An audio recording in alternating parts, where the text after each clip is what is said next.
to our session today. So pleased that you've agreed to come on and talk to us about functional breathing. Such an important thing in our everyday life, such an easy thing for us to incorporate, but so many of us know little about it. So thank you for joining us to share your knowledge. So just as an intro to Dr. Avi, she has a wide range of skills. She is a general practitioner and she finished her training in the year 2000 and has been a GP ever since. And in the last few years, she's developed a special interest in lifestyle medicine, which is so important for all of us, especially in nutrition, exercise, sleep, stress management, and now breathing. A few years ago, she learned about lifestyle medicine and especially about using healthy nutrition to reverse chronic disease, which is so prevalent today in our society. In the chronic disease conditions such as diabetes, obesity, polycystic ovarian syndrome, etc. She founded Melbourne Low Carb Clinic to promote healthy nutrition and lifestyle.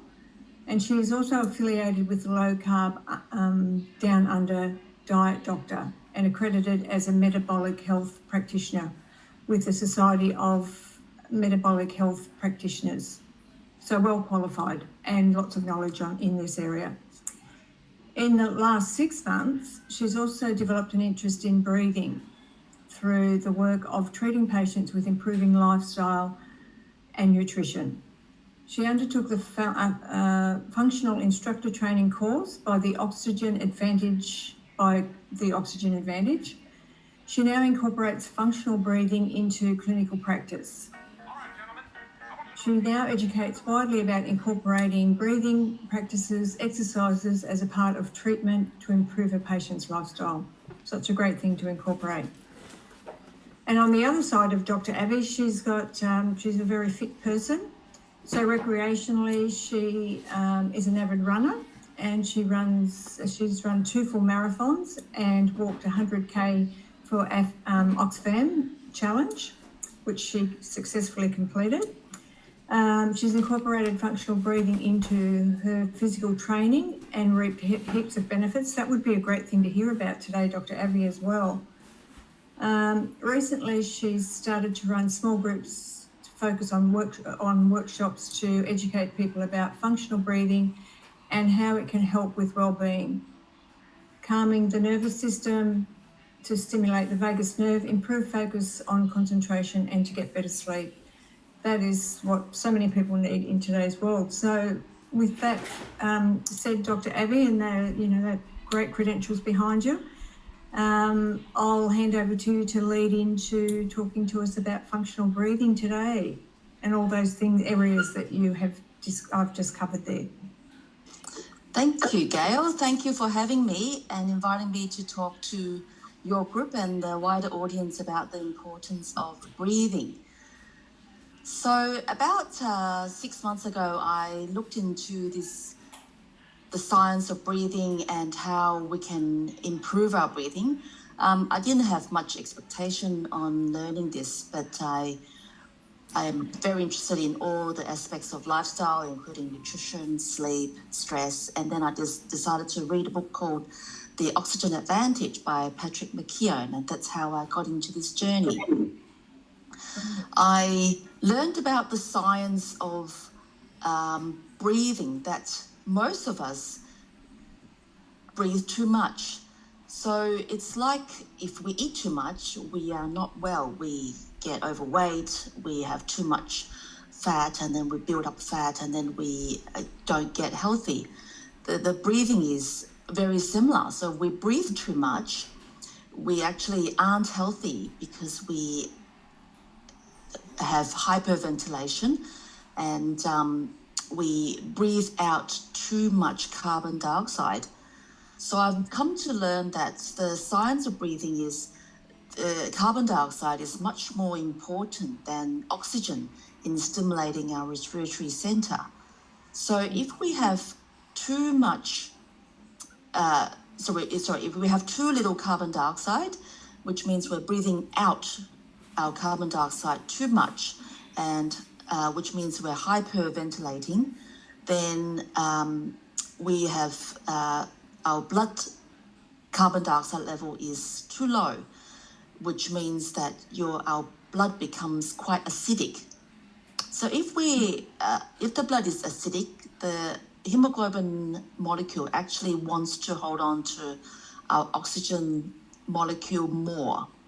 So if we have a higher carbon dioxide, the hemoglobin will be happier to release the oxygen molecule to our body tissues.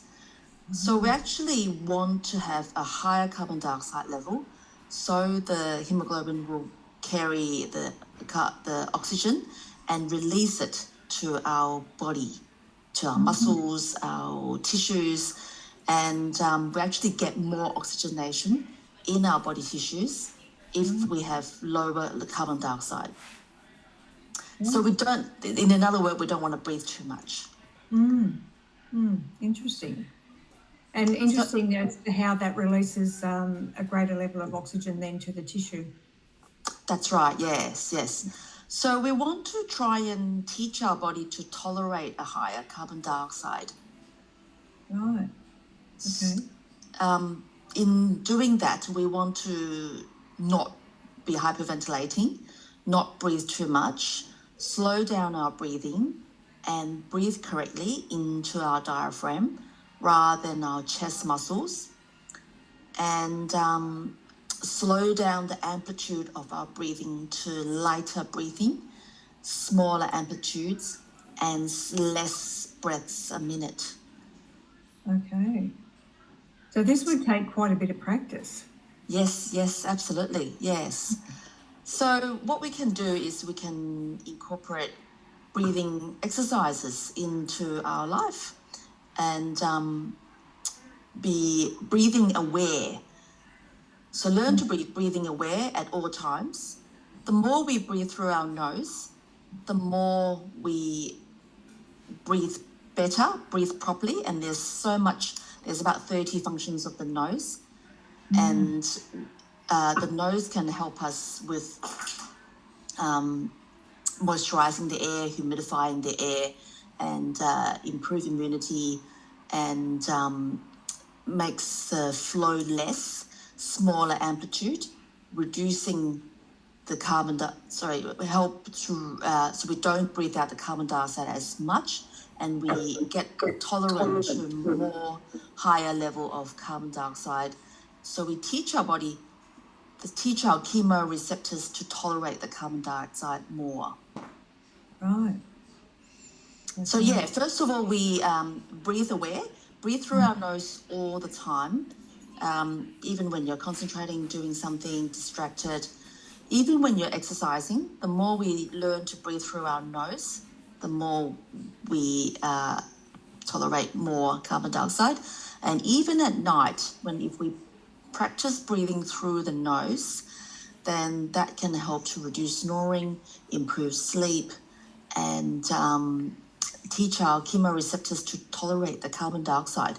Eventually, breathing rate can be reduced and the amplitudes can be reduced. We use less effort to breathe. That saves us energy, and we don't use the wrong muscles. We use the right muscles using our diaphragm.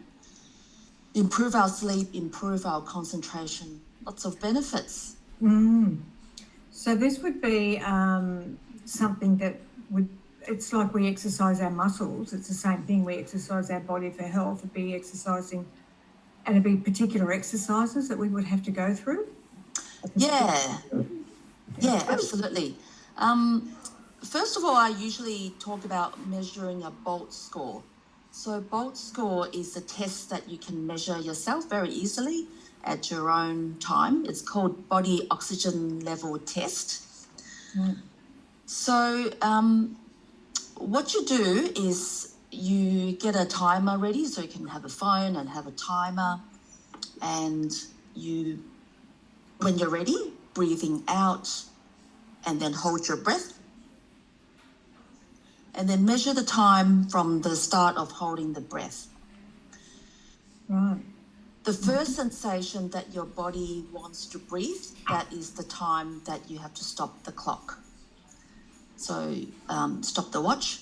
So if you're really perfect, you can get up to 40. If you're 40 seconds, so if you're under 25 seconds, you're probably not breathing right and have dysfunctional breathing. So if you're over 25 seconds, you're probably having good breathing, good enough. But there's always room for improvement.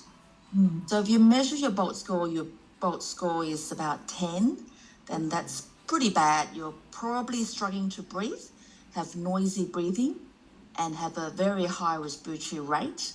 And you need to practice breath holding so your body can tolerate more carbon dioxide, and you can take smaller amplitude breathing rather than big breaths and less frequent breathing. So when I first started measuring my bolt score, mine was about 28, and that's actually not too bad. When I did more breathing exercises and breath holding and even going for a walk and breath holding, my bolt score improved to about 33, and at the moment it's about 35. So trying to work up to 40. And do you physically feel much better? Yeah, absolutely, I do. So when I go out for running, I can breathe through my nose easier. I can go for a walk and I can breath hold a bit longer. And I feel calmer. I feel like I'm more alert and more aware of what's going on. So yeah, just very subtle differences, but certainly well-being's there, and yeah. I guess there would be certain categories of people that this wouldn't be recommended for, though. I guess people with already known, COPD or any of those types of conditions. They can benefit, but they've got to be careful with the breath holding exercises. They might just have to start with very easy breath holding or breathing through nose exercises. So if they're breathing through the mouth all day, they might want to just do like 5 minutes, 5 times a day of breathing through the nose, as much as they can. Okay. So just being aware of more breathing through the nose, less breathing through the mouth as much as you can. There are some people who suffer from anxiety, panic attacks, and sometimes breath holding exercises can send them more to more severe panic attacks. They might have to be, again, more conscious and breath hold for 3 seconds rather than 5 or 10. That I can probably do 20. They might want to do 2 or 3 rather than 5 or 10. So would that be just talking about that particular scenario of anxiety or a panic attack? How just demonstrate or talk through how you would actually use it if you're in the middle of that situation.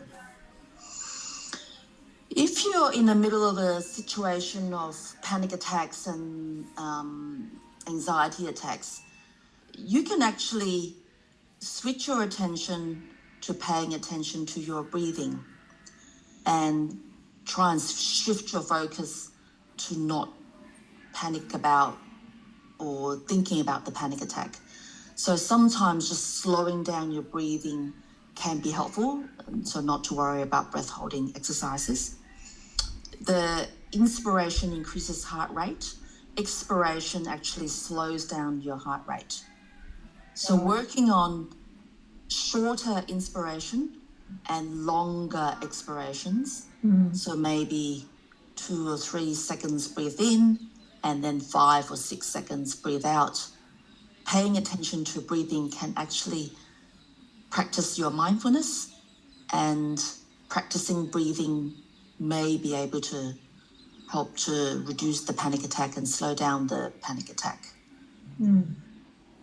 Okay, so it's that being mindful and being aware and focusing on the actual breath.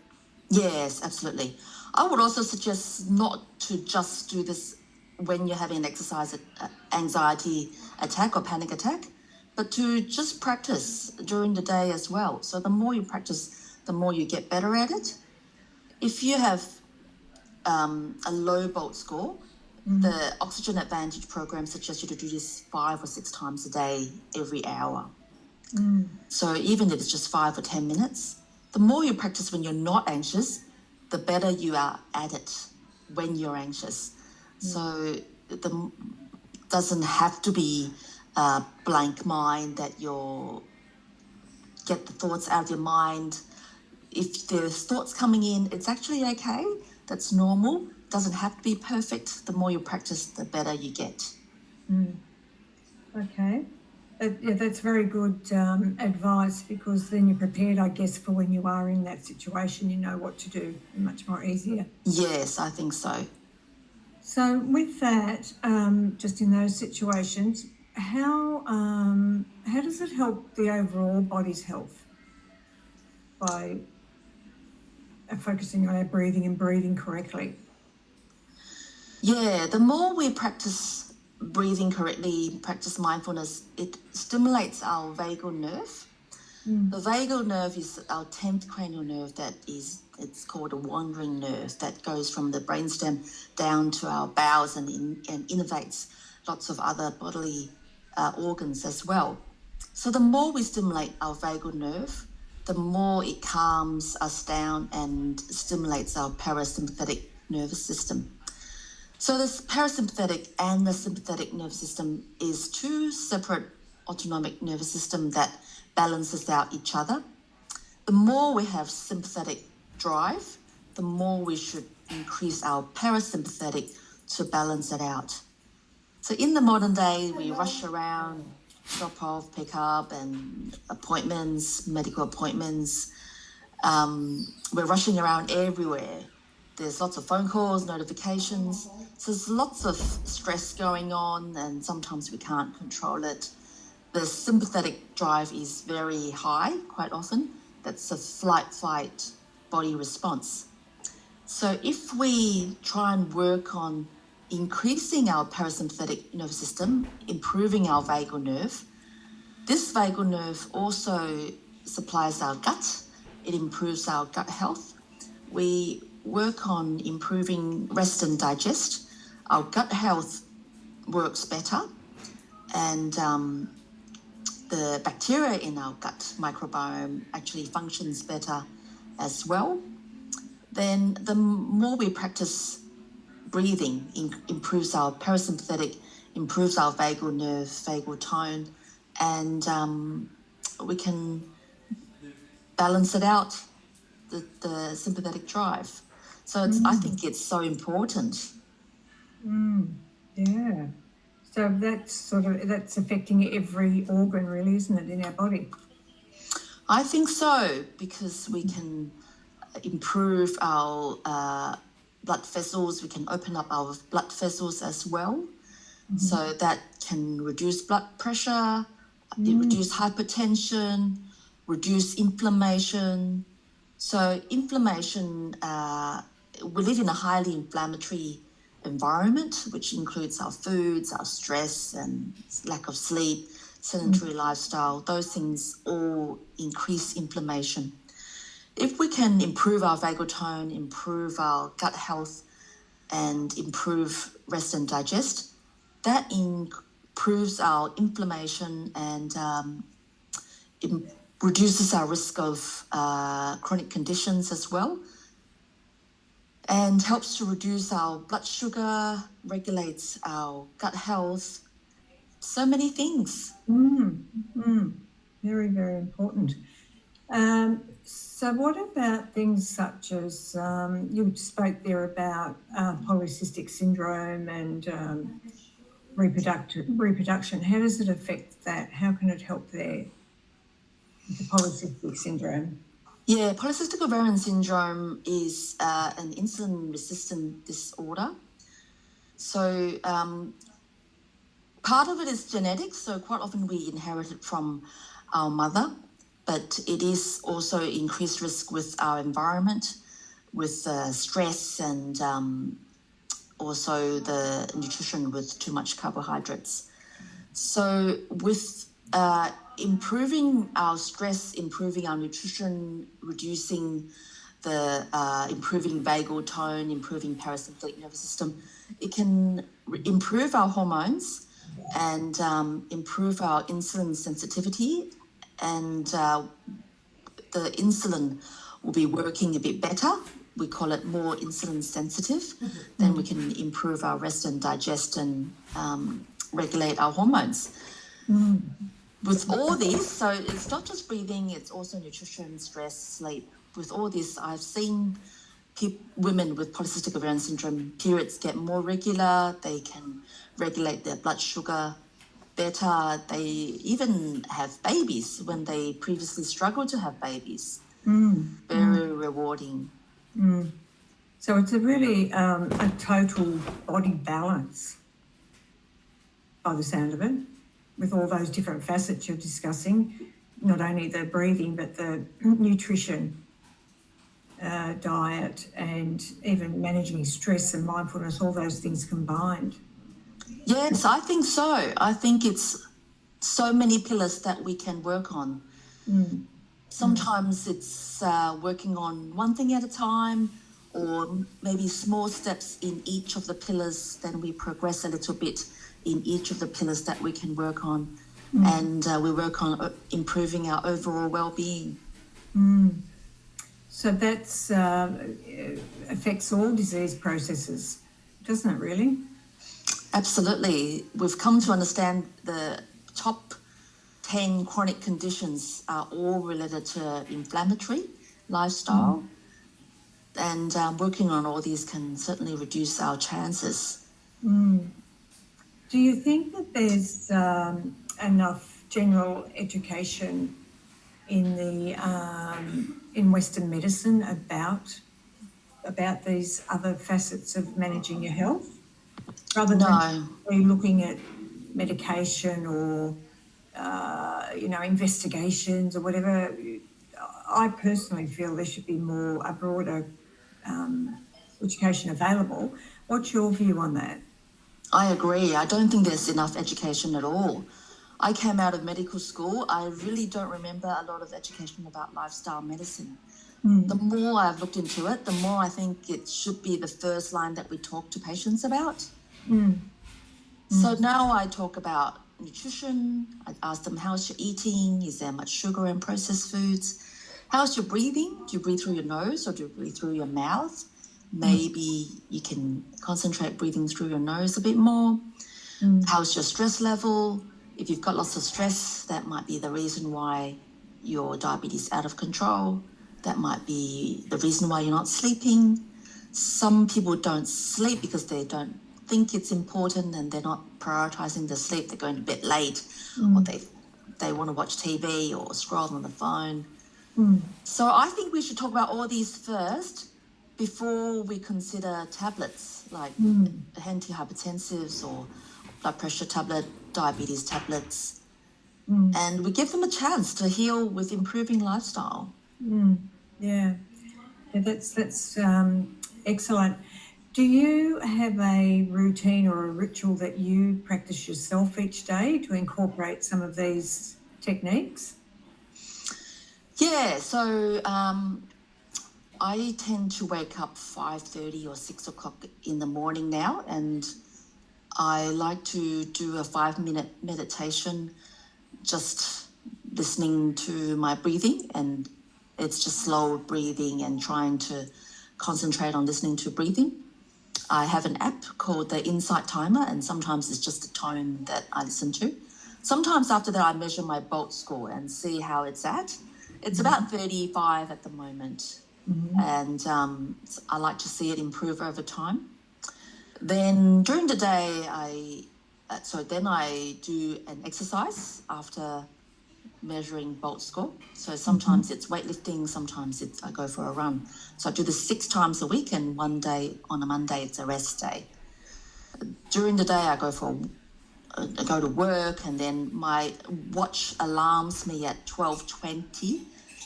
That's after lunch, to do a 5-minute breathing exercise. Oh, fabulous. Very good. So it's a reminder that you Yeah. yeah. Yeah, so sometimes it ends up 2 minutes, sometimes it's 3 minutes. Ideally, it's 5. Then I just do a breathing exercise after my lunch before I start my next patient who comes in at 12:30.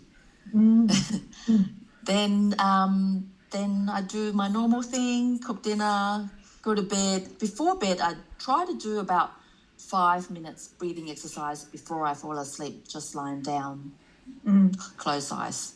And then So, and you feel that helps you go into a better sleep? absolutely, yeah, I think so. I was taping my mouth to try and make sure I breathe through my nose. So I've been doing that for a few months, just with micropore tape. It's just a tiny bit of tape. In the beginning, I lasted about 2 hours. The next night, I lasted until about 4 o'clock in the morning. Then I ripped it off, and then. But I'm very used to having the tape, and I don't feel any restriction. There are nights that I forget, and I still sleep fine. Yeah. But there's some people who really benefits from having a tape and making sure breathing through the nose. Right. Do you think that also helps with sleep apnea? Absolutely, I think so. Yes. So sometimes sleep apnea is the turbulence of the in the nose area and sometimes in the oral cavity. So if we make sure we're breathing through the nose, that opens up the airways a bit more. And if it's in the beginning of sleep apnea, that can help to open up airway and reduce sleep apnea. Even if you're using a CPAP machine, if we can ensure you're breathing through your nose, practice nose breathing, that might be able to open up airways a bit better than just using the CPAP machine. Right. And probably often breathing through the mouth anyway with the machine. People probably do that. Yeah. So we practice more nose breathing, and that'll help with sleep apnea as well. Excellent. So it's a practice that I encourage people I work with that suffer from anxiety, particularly before exams or maybe if they're having assessments. And I always say to them, or if they're in a difficult situation with a patient or something like that, I say it's something you can do discreetly because you can do it without people noticing. You can actually just be silent for a couple of seconds, I say to them, and no one knows that you're doing it. And so it's a handy thing you can carry anywhere with you if you just want to use it quickly. But what you're suggesting with the bolt, etc., they could do in privacy, obviously. But when they're in a sticky situation, they can just practice those. I always tell them to do 4 in and hold for 4 and 4 out because it's an easy number to remember in a stressful situation. But as you're suggesting, it's better to do longer breaths out. Well, what you're saying is the box breathing. It is a variation of the breath hold and the longer breath out. So it is a variation. So in the box breathing, you've got breathe in for 4, hold for 4, and then breathe out for 4, hold for 4. So in fact, you're actually holding or breathing out for 12 seconds rather than the in breath is 4. So that is actually the hold and the breath out is actually longer than the in breath. So that is a variation of the breath holding exercises, making the expiration longer than the inspiration. Oh, great. I actually thought of that. That's a great take for it. There's other variations. You can do in for 4, hold for 4, exhale for 6, and then hold for 2. And that's another variation. Or you can inhale for 3 and exhale for 9. So as long as the exhale is longer, that can actually help to calm you down. But when you do this, making sure it's not the upper chest breathing. Right. Okay. So upper chest breathing makes you more anxious and not breathing into the diaphragm. So would you feel comfortable to give us a little demonstration? Yeah, sure. So, so what you do is you just hold your chest wall, and you make sure your hands are opening up and breathing into the chest wall rather than Okay. up. So you can do some slow breathing exercises, holding your chest wall, and then feeling your hands and feeling your chest opening. Right. Okay. So you suggest that you do that particularly when you're just learning to do the breathing exercise? Yeah, that's right. Yeah. So that's the deep breathing. So there's three aspects to the oxygen advantage. Is we suggest you to do light breathing, deep breathing, and slow. So the acronym is DSL, deep, light, and slow. Right. So you can work on these three things separately or together. Deep breathing is just breathing into the diaphragm and not upper chest. Using the nose quite often automatically will help with deep breathing. Light breathing is slow breaths and small amplitude. You can imagine you hold your feather in your nose and the feather doesn't even move at all. So very light breathing. And that helps to improve the carbon dioxide chemoreceptors so you can tolerate more carbon dioxide. So very light breathing. And then slow breathing reduces your respiratory rate. Some people have 20 breaths a minute. That's no good.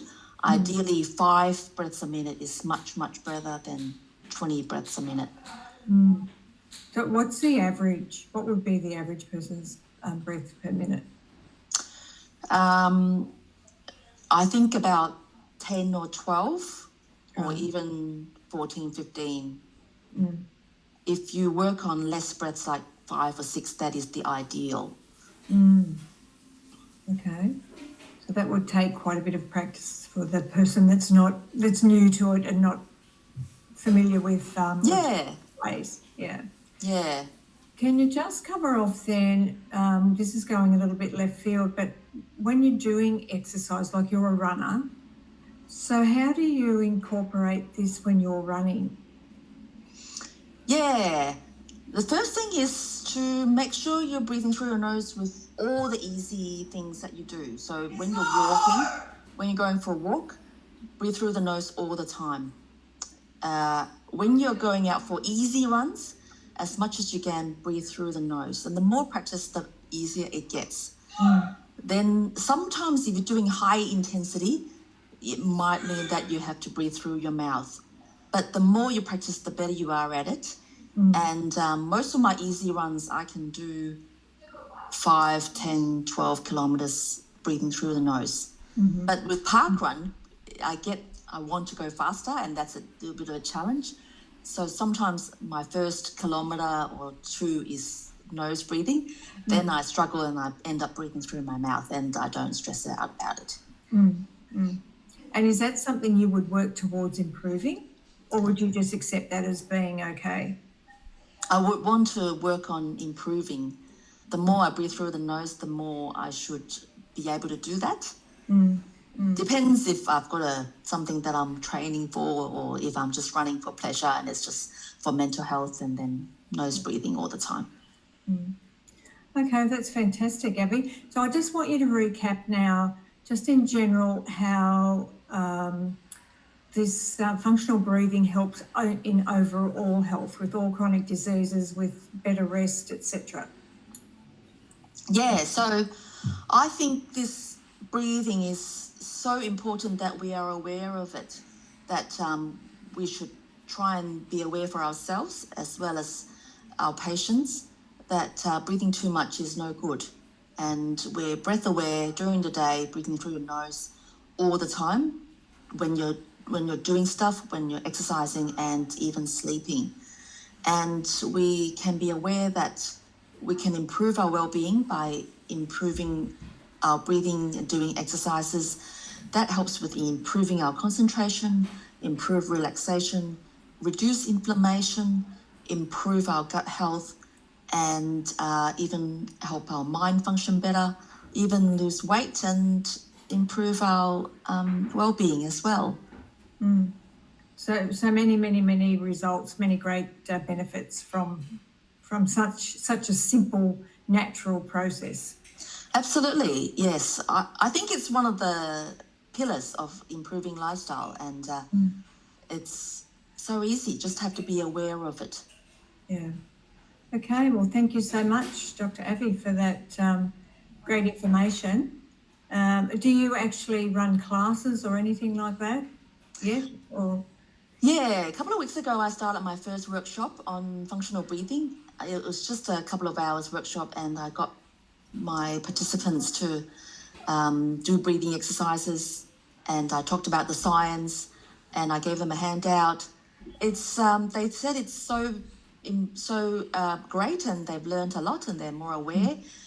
And I've actually recorded it all, and I'm selling those talks online as an online course with 2 recordings, 30 minutes each, of the talks that I had.